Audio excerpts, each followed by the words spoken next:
అయ్యి బాబోయ్! ఈ గానకోయిల సారీ ఈ గానకాకిల పెళ్ళికి ముందు ఆడపిల్లలు ఎలా ఉంటారు, పెళ్ళైన తర్వాత ఆడపిల్లలు ఎన్ని బాధలు పడతారో ఒక్క మాటలో చెప్తానే.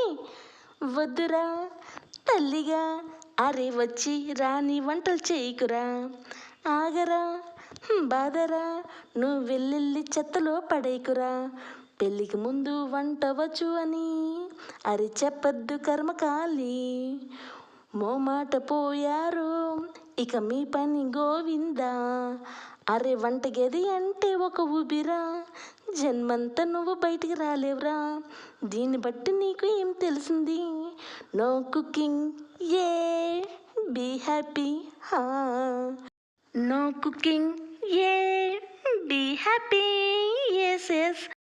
ఏందక్క పెళ్ళంటేనంత భయంకరమా? అయ్య బాబోయ్, పెళ్ళి ఎక్కడ చెప్పాను, వంట అంటేనే.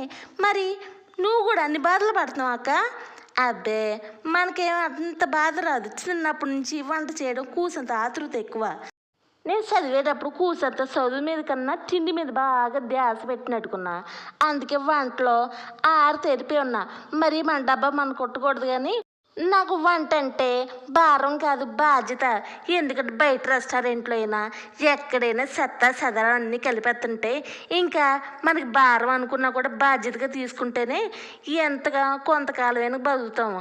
లేదంటే ఈ చెత్త చెదారం తిని హాస్పిటల్లో లచ్చలు పోయాలంటే మాటల వందలైతే ఆలోచించుకోవచ్చు, లేదా వేలంటే కూసంతా ఆలోచించుకోవచ్చు, కానీ లచ్చల్లో పెట్టాలంటే వామ్మో.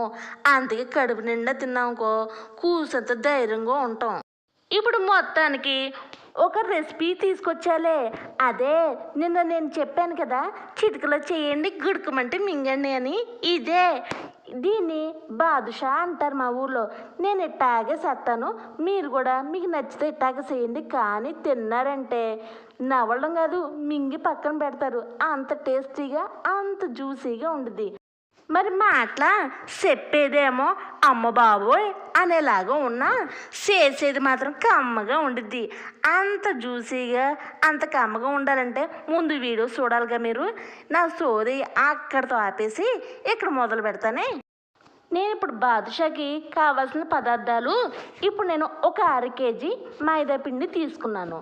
ఈ 1/2 కేజీ మైదా పిండిలో 1 table spoon salt, 1/2 table spoon baking soda ఇలా వేసుకొని ఇప్పుడు కొంచెం లూజ్గా అయ్యేలాగా మనం కూసంత చపాతీ పిండిలాగా వాటర్ వేసుకుంటూ ఇలా కలుపుకుంటూ ఉండండి. ఇట్లా ముద్దలాగా తయారైన తర్వాత 1 గంట సేపు పక్కన పెట్టాలి.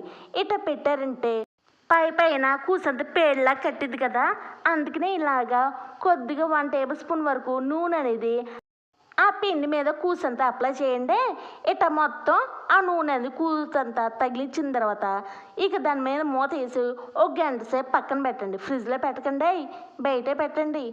ఇప్పుడు మనం ఏం చేయాలంటే కొద్దిగా పిండి అనేది తీసుకొని ఇట్లాగా చిన్న బాల్ లాగా చేయాలి.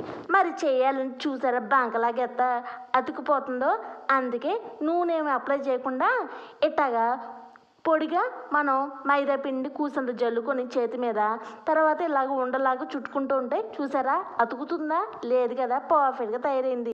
ఇప్పుడు ఈ పిండిలో కూసంతా రంధ్రంలాగా పెట్టాలి. ఎట్టా పెట్టాలంటే పెళ్ళి కూతురికి బుగ్గ చొక్క పెడతామే అట్టాగా అందంగా నాజుగ్గా పెట్టాలి. మరి చిన్నగా పెడితే కనబడదు, నూనెలో వేసేటప్పుడు ఆ చుక్క కూడా కనబడకుండా కవర్ అయిపోతూ ఉండుద్ది. అందుకే కూసంతా పెద్దది పెట్టండి. ఇట్లా పెద్దగా పెట్టాలంటే కొద్దిగా నూనె అనేది ఆ ఏలుకి అప్లై చేసుకొని ఇట్లా పెద్ద రంధ్రంలాగా చేయండి. ఇట్లా అన్నీ చూసారే ఎంత చక్కగా నాజుగ్గా ఉన్నాయో. ఇట్లా అన్నీ చేసుకోవాలి. మీకు ఎన్ని కావాలో 1/2 కేజీకి నాకు ఇన్ని వచ్చినాయి.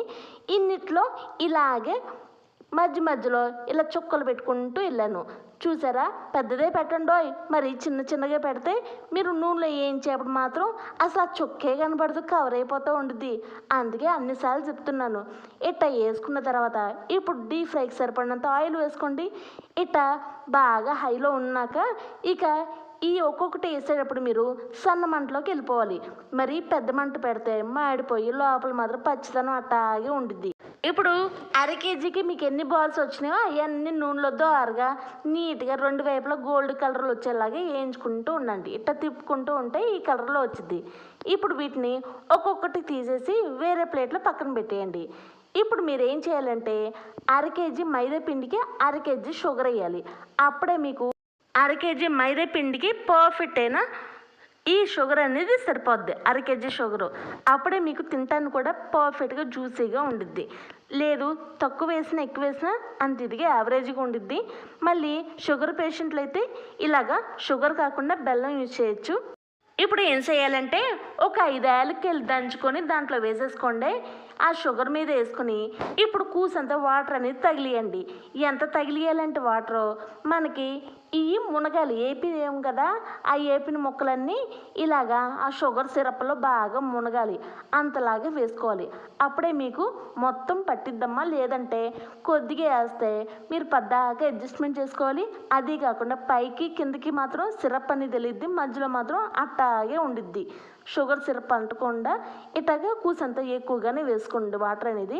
ఇట కంప్లీట్గా షుగర్ కూడా డిజాల్వ్ అయిపోయిన తర్వాత మొత్తం కరిగిపోయిందా, ఇక మీరు ఆల్రెడీ వేయించుకున్నవి ఉన్నాయి కదా అవన్నీ ఒక్కొక్కటి ఇలా వేసుకొని చక్కగా మీరు ఒకటి తర్వాత ఒకటి ఇలా వేసుకొని ఇలాగా పైకి కిందకి ఆ వాటరు పడేలాగా ఇటు ఇటు తిప్పుకుంటూ ఉండండి.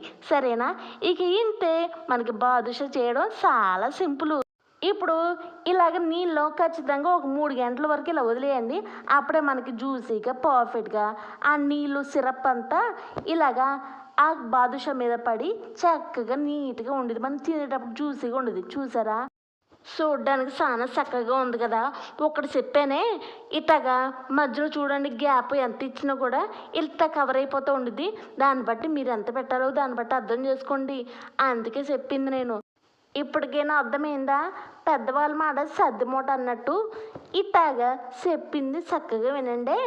ఇక తింటుంటే ఉండిద్దమ్మా. దీనిపైన షుగర్ సిరప్ వేసి ఇట్ట చూస్తుంటే జ్యూసీగా ఉంది కదా. నేను మొత్తానికి ఒక విషయం చెప్తానే, ఇది తినేప్పుడు నాకు బాదుషా ఫ్లేవర్ అలా గులాబ్ జామ్ తింటున్నట్టుగా ఉంది. మా వారికి పెడితే ఏవే నువ్వు బాదుషా చేసావా గులాబ్ జామ్ చేసావా నాకు చాలా డౌట్ వచ్చేస్తుంది, కానీ తింటుంటే మాత్రం గులాబ్ జామ్ తింటున్నట్టుగా ఉంది. నువ్వు అన్నట్టు సిటుకులు చేయడం గుడుకుమంట మింగడం గులాబ్ జామ్లోనే సాధ్యం. అట్లాగే ఈ రెసిపీ కూడా ఆ విధంగానే ఉంది కాబట్టి ఇట్లా గుడుకుమంట మింగడం భలే ఉంది అని అంటుంటే చాలా సంతోషం అనిపించేసింది. మరి అందుకనే నేను చెప్పేది అట్టాగే చెప్తాను కాబట్టి చక్కగా నేర్చుకోండి. మీకు ఇంకా మంచి మంచి రెసిపీస్ ఈజీగా వివరంగా చెప్తాను. అన్నట్టు ఈ రెసిపీ మానకుండా మాత్రం ఉండకండి, కంపల్సరీ చేయండి. మీకు ఏ ఫ్లేవర్ వస్తుందో గ్యారెంటీగా నాకు మెసేజ్ చేయండి. అంత టేస్టీగా అంత జ్యూసీగా ఉండేది. చూడండి మొత్తానికి ఎట్ట షుగర్ సిరప్ లోపలికి వెళ్ళిందో. ఎంత జ్యూసీగా ఉన్నప్పుడు ఎవరైనా గుడకమంటూ మెంగకుండా ఉంటారా? అంత ప్రాఫిట్గా ఉన్నప్పుడు క్రిస్పీగా ఏమైనా తగులుతుందా మీకు? చూస్తుంటేనే నీట్గా కనబడుతుందా? అలా ఉండిద్ది. మన మాట తీరు ఎట్టా ఉండిద్ది అంటే చేసే పని తీరు కూడా అట్టాగా ఉండిద్ది. ఇక మొత్తానికి వీడియో అయిపోయింది. మరి వెళ్ళరానా? ఇప్పటికే చాలా లేట్ అయిపోయింది కదా, మిమ్మల్ని చాలా కట్టపెట్టేశాను. అందుకే వెళ్ళొస్తానే. బాయ్.